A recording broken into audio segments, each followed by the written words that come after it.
हमारा भविष्य पुराण, स्कंद पुराण, नर्मदा पुराण, अग्नि पुराण, एक एक पुराण उठाकर देखना, भागवत पुराण, सारी पुराणों में लिखा है कि भगवान के प्रसाद को कभी पलंग पर नहीं रखा जाता। पलंग पर जिसने रख दिया उसके घर में ऐसी फूट पड़ती है कि घर में देवरानी, जेठानी, परिवार, कुटुंब, कबीले में जो भी होगा उसमें आपस में झगड़ा तो होगा ही। चाहे कोई कितना भी नग पहन ले, चाहे कोई कितनी भी पत्रिका दिखा ले, चाहे कोई कितना भी वास्तुशास्त्र की जांच करवा ले, उसके घर में शांति नहीं रह सकती।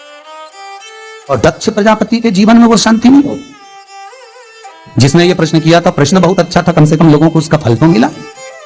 आपको कोई बेलपत्र मिले, आपको कोई प्रसाद मिले, आपको कोई शंकर में महंका लगाए, वहां से माला दे दी। कई लोग शिरडी जाते हैं, शिरडी से माला दे देते हैं, माला को लेकर गाड़ी के आगे टांग दिया, टांगने के बाद गाड़ी चली जा रही, माला के फूल गिरे जा रहे, जमीन पर पड़ रहा है, उसका दोष है। मंदिर गए, मंदिर से कुछ मिला, उसका दोष, अर्थात आप उसको अपमानित कर रहे हैं और उसका फल आपको भोगना पड़ेगा।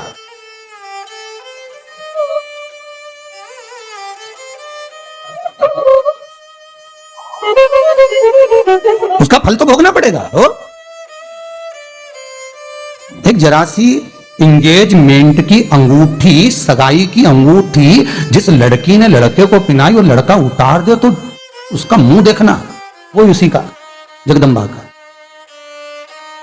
लड़का भी उसको पहन के ही रखे, पहन के। और कोई पूछ ले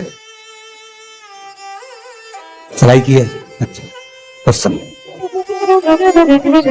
शादी हो जाए, दूल्हे के दोस्त करें, ले हम दूसरी चीज पिना रहे, वो पहले एंगेजमेंट की, सगाई की।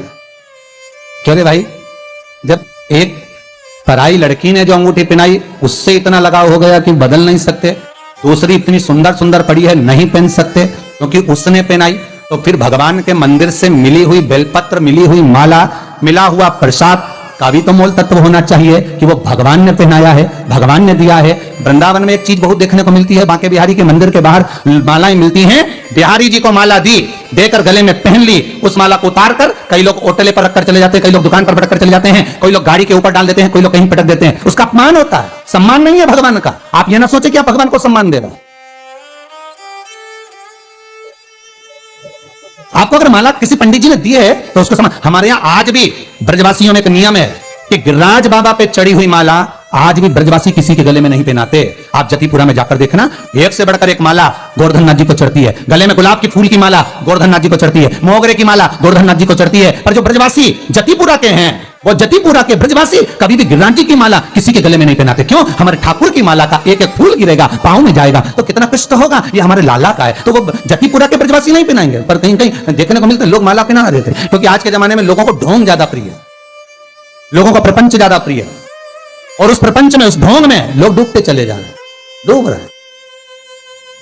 बस करना है, एक ने करा, दूसरे ने चालू कर दिया, दूसरे ने करा, तीसरे ने चालू कर दिया, तीसरे ने करा, चौथे ने चालू कर दिया, और वो डूबते गए। शिव महापुराण की कथा करिए, शंकर भगवान से द्रोह करा है दक्ष प्रजापति ने। ना शंकर भगवान ने दक्ष प्रजापति का कुछ बिगाड़ा, ना दक्ष प्रजापति ने, फिर भी मन से जो कपट उत्पन्न हुआ है वो कारण केवल एक माला का था, केवल एक माला का। इसलिए प्रसाद पलंग पर रख दिया, वो श्रेष्ठ नहीं। भगवान का चढ़ा हुआ कोई चीज पलंग पर सोते समय रख लो, वो श्रेष्ठता नहीं है, वो दुख का कारण है। अब प्रश्न दूसरा आ जाता है कि महाराज मान लो हमने ऐसा करा तो उसका पश्चाताप कैसे करें, उस दोष को कैसे मिटाया जाए? तो उसका वर्णन है महाराज, उसका वर्णन है।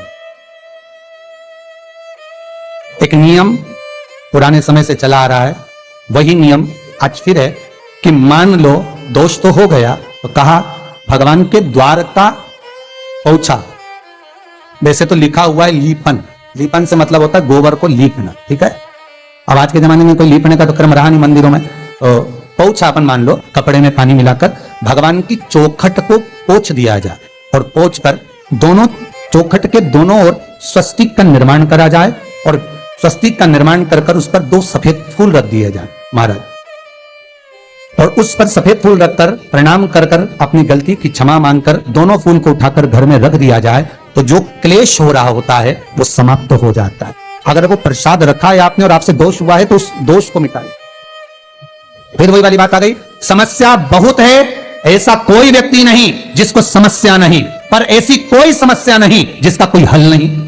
करा है हमने, दोष है हमने, हम दोषी हैं, पर उस दोष का हल भी तो निकाले, उसका स्मरण। किसी ने अगर प्रश्न कराया तो हल तक तो पहुंचे, केवल प्रश्न सुना दिया, उसका उत्तर दे दिया, पर हल भी तो हो उसका, तो उस हल तक हमें पहुंचे।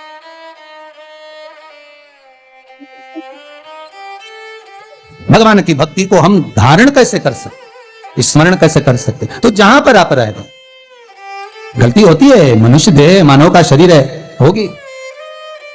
हां, एक चीज और याद रख लीजिए, मान लो आप औषधि के रूप में कोई बेलपत्र लेकर आ रहे हो, औषधि के रूप में कोई पत्ती लेकर आ रहे हो, और वो कहा कि औषधि के लिए ये रखो आप पलंग पर, तो भले रख सकते।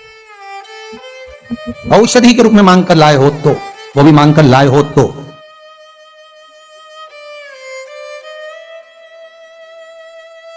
महाराज,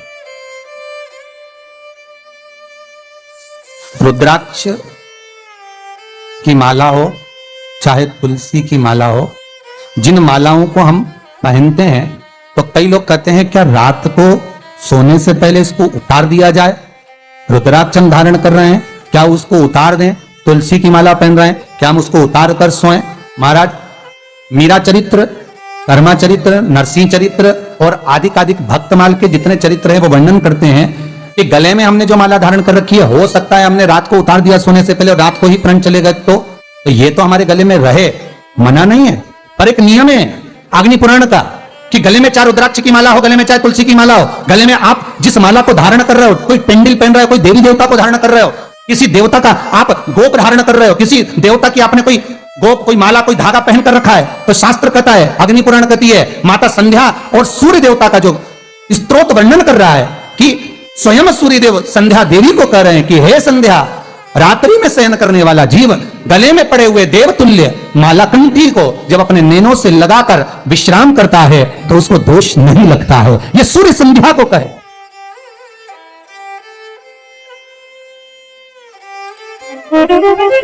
उसका दोष नहीं लगेगा।